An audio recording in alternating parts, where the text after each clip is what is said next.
తీసుకుంటారు పొంగు. ఆయన అంటే నాకు ఎంత రెస్పెక్ట్. ఎదురుగా వెళ్తాడు. ఇలాంటి డైరెక్ట్ ఉండాలని నేను కోరుకున్నాను.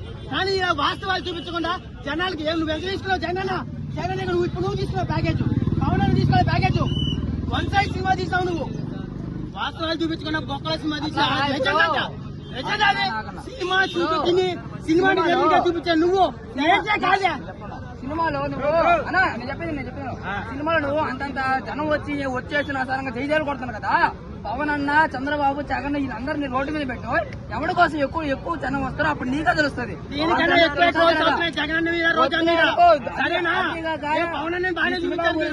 చాలా బాగా చెడుగా వచ్చింది. ఇన్స్టాగ్రామ్ స్క్రోల్ చూడండి ఒకసారి. ఎవరు సీఎం అవుతాడు సీఎం చెప్పేది మేము ఒకరి హెల్ప్ ఎప్పుడు చేస్తాం. ఆయన ఎప్పుడు ఆయన ప్రాణం పోయినా అది నా కెరీర్ పోయినా సరే, నా బిడ్డలు పోయినా సరే, మా పవన్ నిజమైన నాయకుడు ఎవరన్నా సరే.